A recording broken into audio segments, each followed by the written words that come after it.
Bon dia a tothom. El meu nom és Rosa Campmany i m'agradaria explicar-vos una cosa que se m'ha acudit. Molta gent diu que hi ha llibres que tenen ànima. El que ningú ens ha dit mai és que n'hi ha que poden tenir fills. I això és cert. Us explico de què va. El meu pare, als 17 anys, després d'abandonar l'orfenat Ribes per sempre, on hi havia estat tancat 13 de la seva vida, dels 4 als 17, va escriure aquest manuscrit, quan la seva memòria encara era fresca i tendra i podia recordar-ho tot perfectament.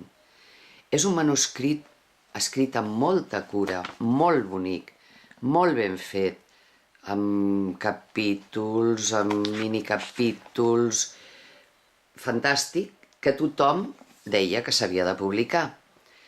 Però així era impossible.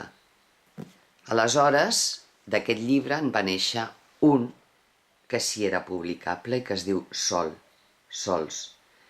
D'aquest us en llegiré un fragment perquè sapigueu com vivien la nit de Reis els nens del segle passat dins d'un orfenat. Gener del 1935. Els Reis. Un any que ha començat nevant i fent molt fred. Tan sols falta un dia pels Reis. Què ens portaran? Aquesta és l'única nit en què esperem amb il·lusió el clarejar del nou dia, perquè aquesta també és l'única en què oblidem tot. Doncs, malgrat que siguem orfes, els Reis són molt bons i no ens obliden. Amb tota la il·lusió hem deixat les sabates a baix, al teatre, perquè ells les omplin de joguines. Totes les sabates en renglera i a cada una el nostre número i la carta. La nit passa ràpid, a passar del nostre neguit, quan per fi la son ens venç i rendits ens adormim. Encara la foscor ho abasta tot quan ja ens venen a cridar perquè ens llevem. Ens vestim corrents per tal de ser els primers a baixar i poder admirar amb ulls atònits tot aquest paradís. On ahir havíem deixat les sabates, avui és ple de joguines.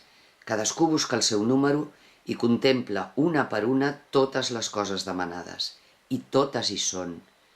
Ho remirem una vegada i una altra i gairebé no ens atrevim a tocar-ho per por que es trenqui o que tot sigui un somni del qual despertarem d'un moment a l'altre. No obstant això, la il·lusió durarà poc, ja que l'endemà ens ho recolliran tot i tan sols de tant en tant ho tornarem a tenir.